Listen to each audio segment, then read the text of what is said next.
Isang nakakagulat na ebidensyang inilantad sa korte kaugnay ng umano'y pananaksak ni Pangulong Kuting Jr. sa isa sa kanyang tauhan.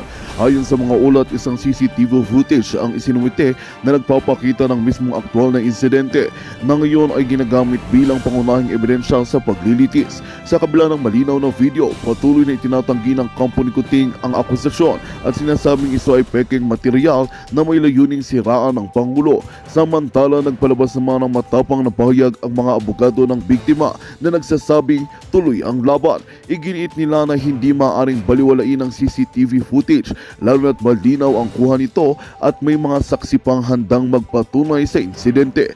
Patuloy naman ang pagsisiyasat ng korte upang tiyakin ang integridad ng ebidensya at alamin ang tunay na motibo sa likod ng pananaksak.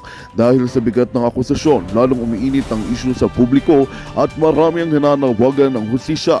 Maraming mamamayan na ang naghihintay kung paano ito haharapin ng Malacanang at kung may pananagutan nga ba ang Pangulo sa batas. Habang nagpapatuloy ang paglilitis, isang tanong ang bumabalot sa bansa: makakamit ba ng biktima ang hustisya o patuloy na magliligtas ang kapangyarihan sa Pangulo? At yan nga ang balitang ating pakakatutukan. Ngunit bago ang lahat, siguraduhin mag-subscribe at i-hit ang notification bell para sa patuloy na pagtutok sa mga sulap ng bagong balita sa tunay na boses ng masa.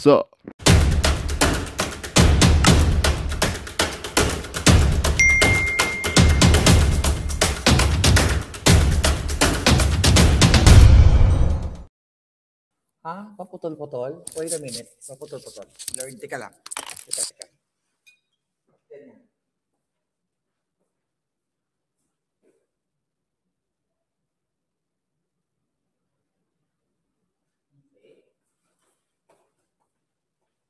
Wait a minute. Okay? Sorry pa lang ka. Paputol-putol. Let me see kung tama yung ating pinasukan na Wi-Fi. Okay, tignan natin. Alright. Yan, malakas naman ah. Ang taas. Blurry. Blurry ako. Parang nagurgur. Tignan natin. What the heck? Tignan ko lang dito sa akin kung nagurgur tayo. Parang nagurgur. Oo nga no. Ang labo nga ng alindog ko. Okay. Malabo. Okay. Okay lang yan. Pwede nyo pagtsaga na lang yung alindog ko. Naintindihan naman daw yung audio. I don't know. Teka, wait. Ayusin natin yung...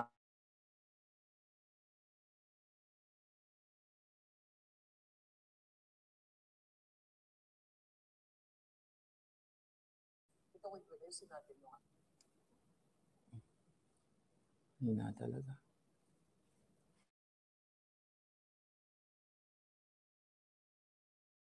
My God, it's blurred.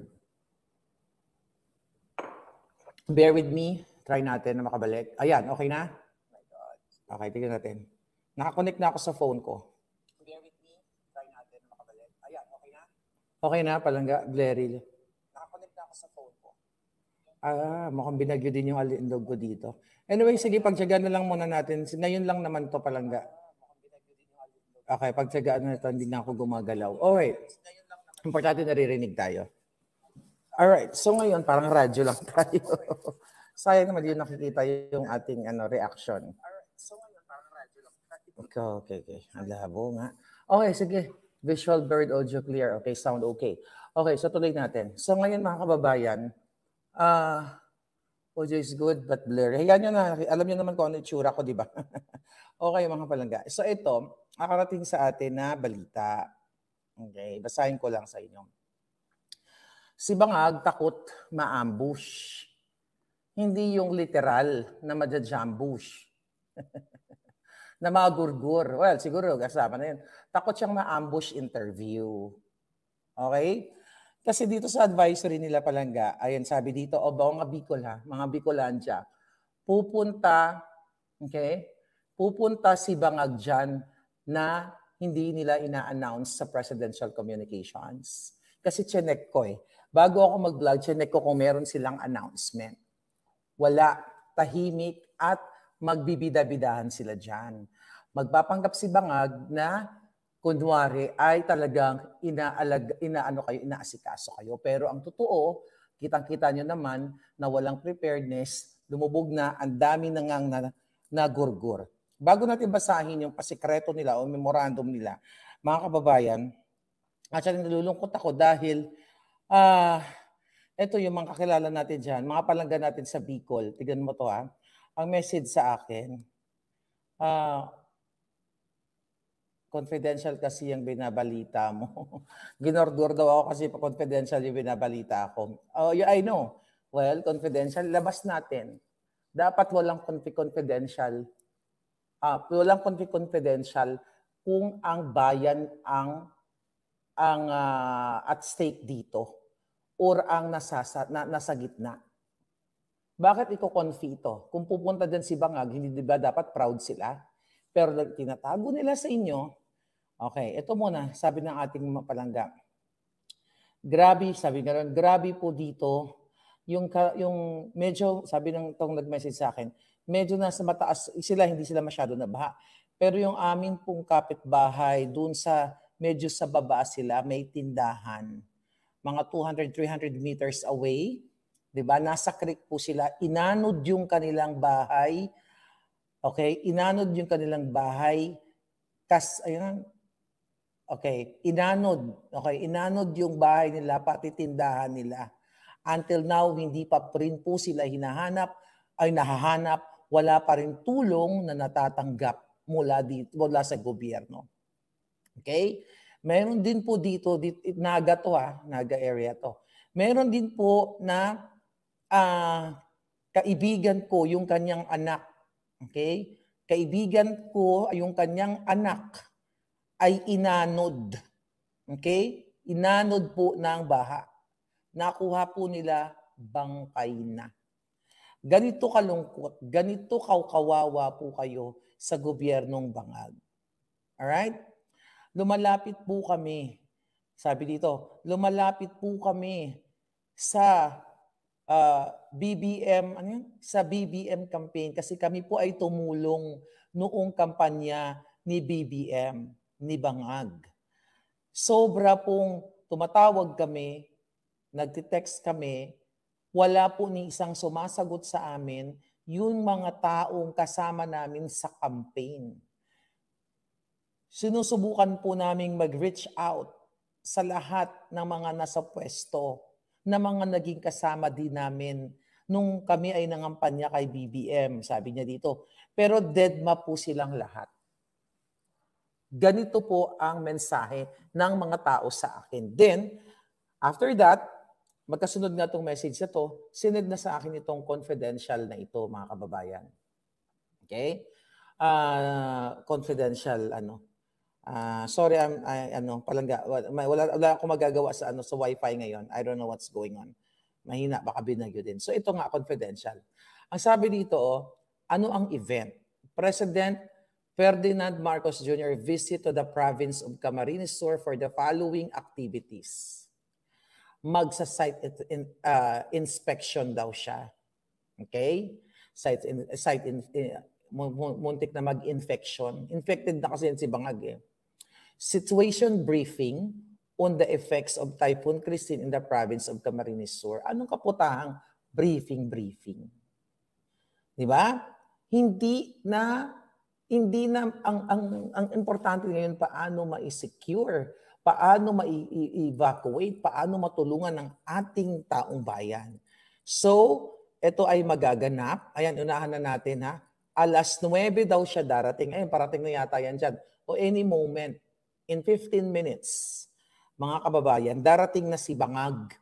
Okay?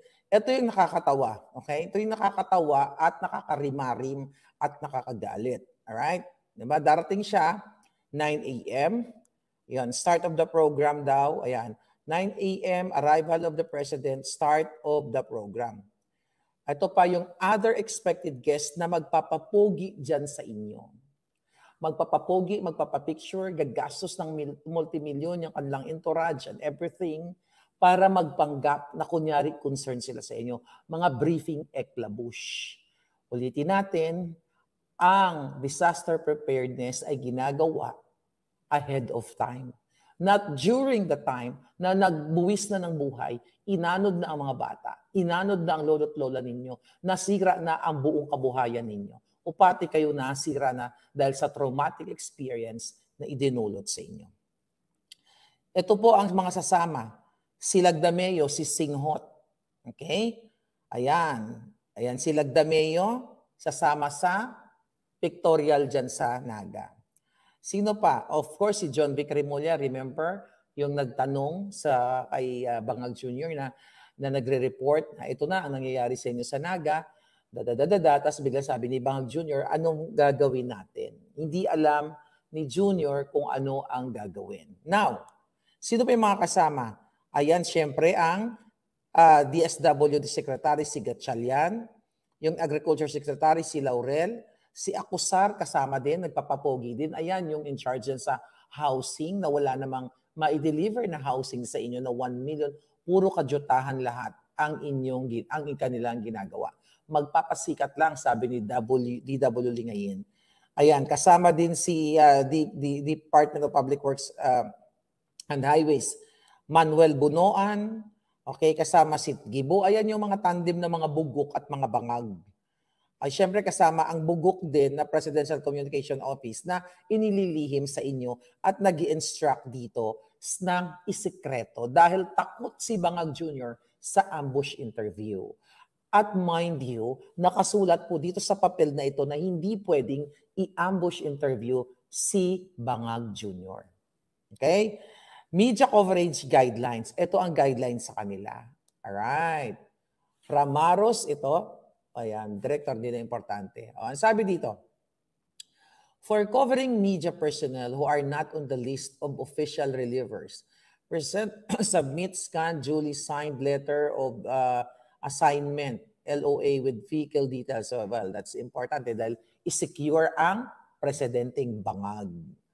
Ito, media ingress. Only confirmed media guests shall be allowed entry. So confirm lang yung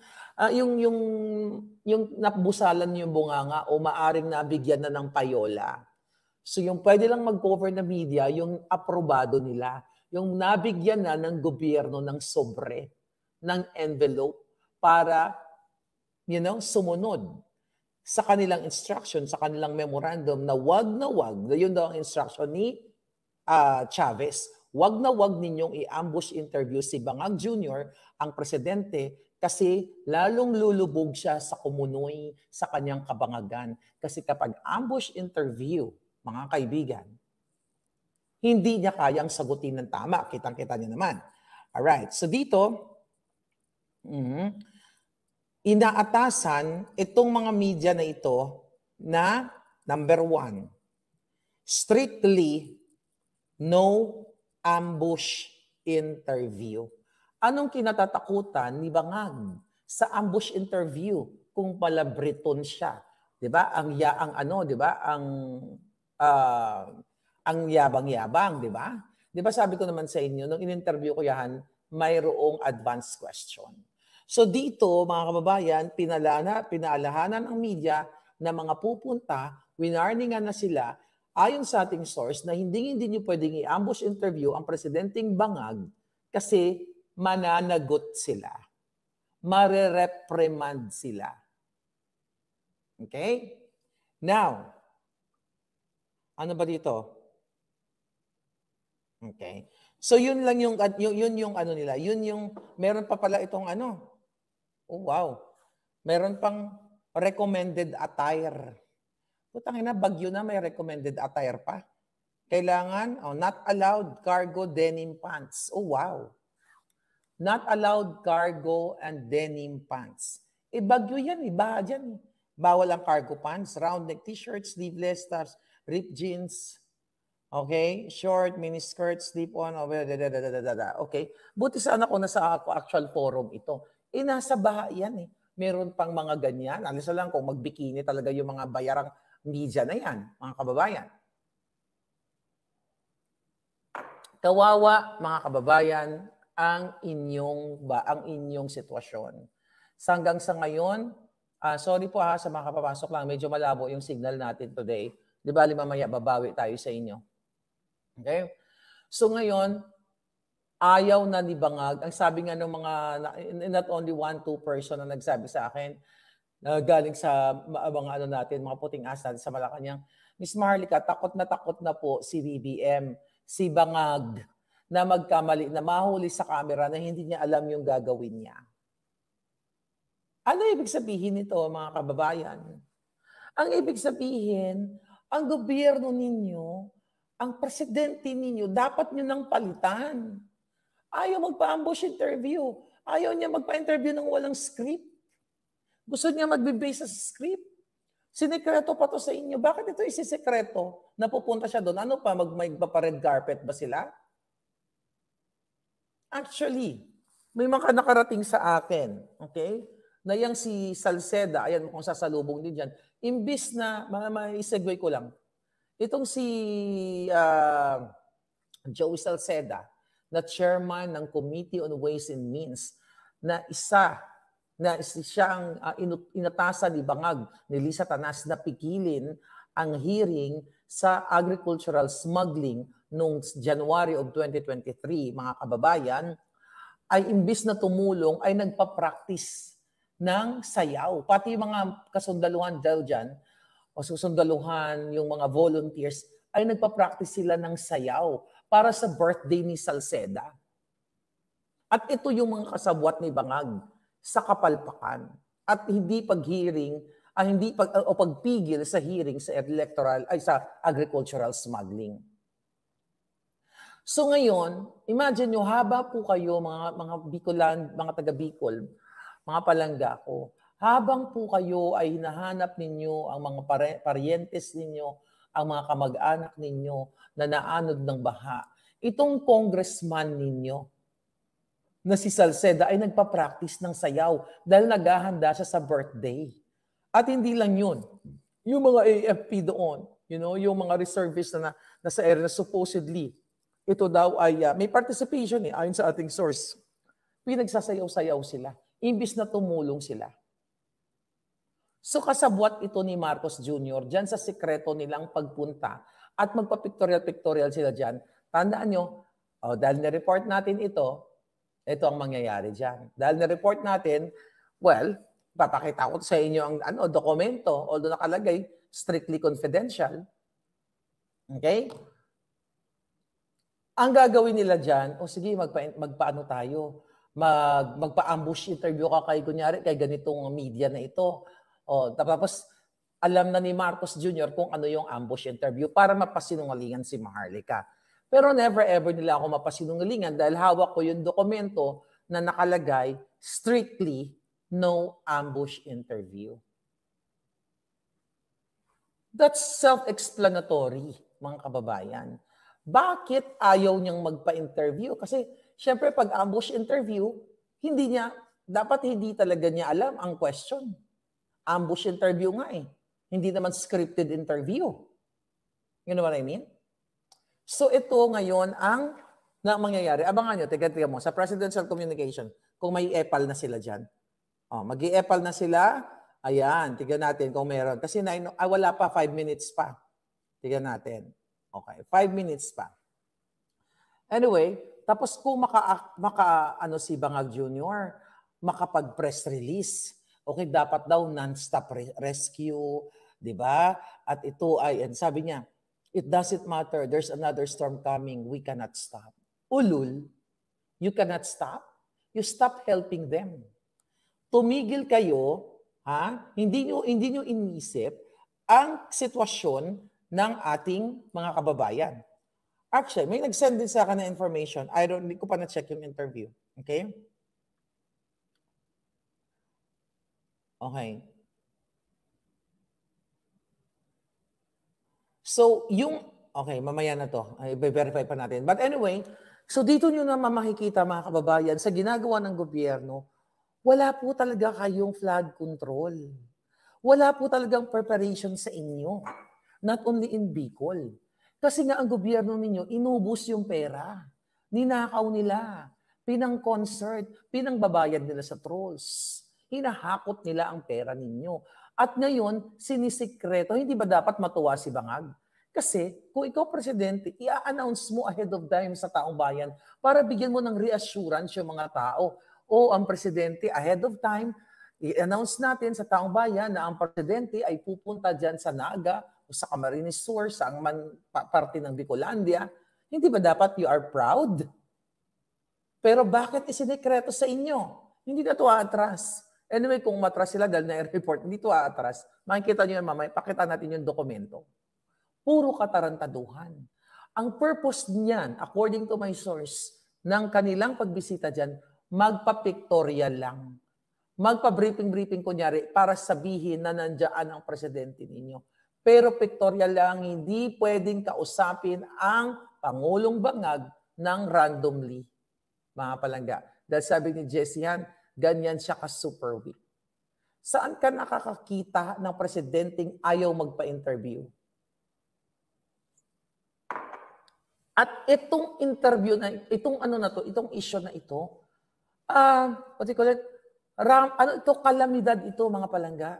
Sobrang kalamidad ito. Alam mo tayo dito, nag-iisip tayo kung paano makatulong.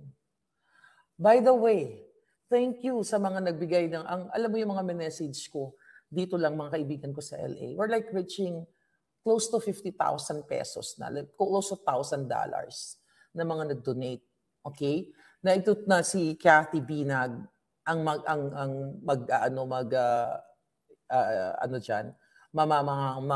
siwa para maibigay sa ating mga kababayan. Yung tulong po namin kasi wala naman po kaming pera, wala naman kaming budget. 'Di ba? Kung to follow na lang kami. Kasi wala naman kaming budget. Ang pwede talagang tumulong sa inyo, ang gobyerno dapat. Actually, dapat nga po, hindi kayo ngayon nagmamakaawa na ganyan eh. Kasi kung naibigay sa inyo yung flood control project na yan, kung naibigay sa inyo ng tama, kung nagkaroon ng preparedness, hindi po mamamatay yung mga anak ninyo. So kami po, like as vloggers, yung pwede ko lang maitulong sa amin, kami ng mga palangga ako, yung follow-up. Actually, I message yung nakilala ko, di ba? May nakalala kasi ako during pandemic time. Ay, na-share ko na sa inyo. Pumupunta ako sa estate sale. Okay? Pumupunta ako sa estate sale. Yung sa mga bahay-bahay, bumibili ng mga pinaglumaang mga gamit. So, may message ko siya ngayon. For a while, hindi ko siya nakausap. Ang name niya is actually si Monica. Sabi ko sa kanya, "Good day, Monica." Sabi ko, "This is Claire. We've met at some of the estate sales in Pacific Palisades." Sabi ko sa kanya, "I wondered if you are still in the estate sale business. And if you are," sabi ko sa kanya, "I would like to ask if you can donate the unsold clothes." Sabi ko sa kanya. Sabi ko, "The Philippines has been hit terribly by a typhoon. So maybe we can help a little bit." Sabi niya sa akin, "Yes, Claire, I remember you." Sabi niya, "I will message you. I have upcoming estate sales around the area.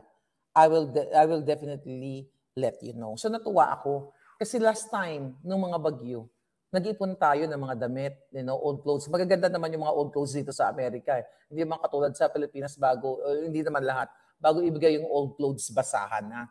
Dito mga branded at magaganda talaga. So I'm really, really excited. Kasi even before vlogging world, ginagawa ko to. Even Yolanda, ginawa ko to namin sa maliit na kapasidad ko. So, nakakaawa, nakakalungkot po kasi yung ating mga kababayan, yung mga damit nyo inanod na lahat. At least man lang kami dito na mga OFW na may kakayahan, we can give a little bit. Diba? And I thank Cathy Binag kasi nung inask ko siya, "Cathy, can you do this?" Kasi syempre wala ako dyan. Pwede ba ikaw ang mag-manage nito? Just in case yung mga palangga ko dito sa Amerika, they're willing to share, to help. Kasi gusto ko diretso sa tao. Huwag natin idaan kung kani-kanino, dapat diretso sa tao. And now kahapon lang actually ako nag-message and we're close to 50,000 pesos, like $1,000. And that's a good sign. And I hope we can make more. We can raise more. So anyway, balik tayo kay Bangag. Tapos itong gobyerno ninyo, yung gastos pa lang, okay? Yung gastos pa lang, logistics pa lang na pagpunta, pagsikreto doon, imbis na itulong, well, again mga kababayan, again and again, hindi nyo po ito mararanasan kung hindi bangag ang inyong gobyerno. Siguro naman kayo mga taga Bicol, kayo mga taga Batangas, ngayon kayo mga nakasalanta ng baha. makukompare nyo during past administration.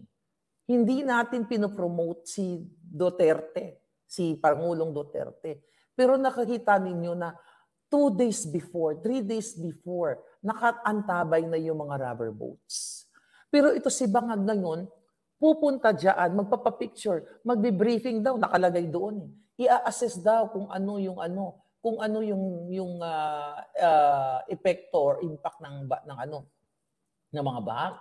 Ngayon mo palang i-assess. Dapat bago yung assessment na yan, paulit-ulit, ilang araw na tayo nagbablog about that, na i-prevent na.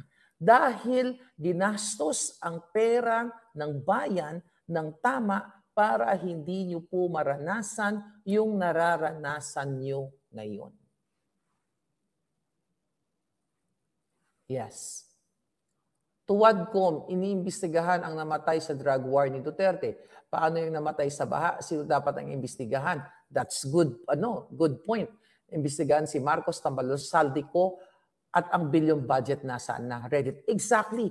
Yan dapat ang iniimbestigahan ng mga buwaka ng inang dyan sa Tuwadcom na yan. Sabi nga ni Red Heart. Ang mga namatay, dapat panagutin sila. Ang mga batang yan, lahat ng mga namatay ngayon sa baha, kapalpakan niya ng gobyerno. Walang pinagkaiba nung panahon ni Noynoy. Doon sa Yolanda. Nung panahon ni Duterte, may baha, may bagyo, everyday naman. Pero hindi ganyan na talagang walang gobyerno katulad ni Bangag. Imagine mo, rubber boats, ni isa wala.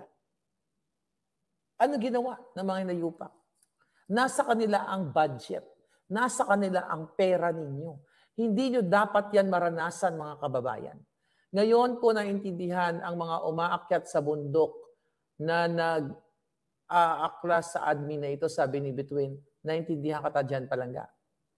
Hindi mo masisisi yung mga nag-aaklas, pero yung iba kasi nagpapagamit sila, okay lang yung magsentimiento ka, pero hindi ka gagamit, hindi ka magde-distract, maggugurgur ka. Pwede kang mag-speak up. Okay?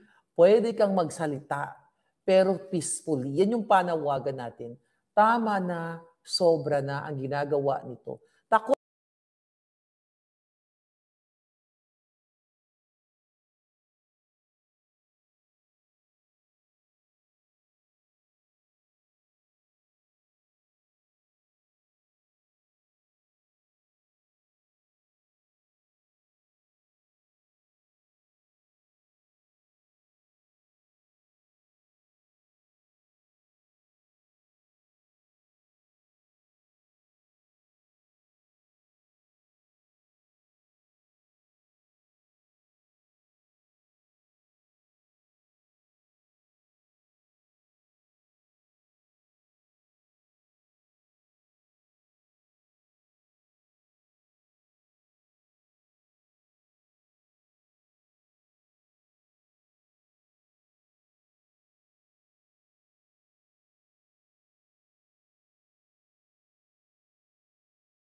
Magandang balita ang hatid namin sa inyo ngayong araw. Sa pagtatapos ng aming balitaan, nagbigay kami ng mga mahalagang impormasyon. Maraming salamat sa pagtutok at pagsuporta sa aming programa. Huwag kalimutang manatili sa mga susunod na araw para sa mga bagong balita at mga kwento na dapat nating abangan. Mula sa Boses ng Masa, magandang araw Pilipinas!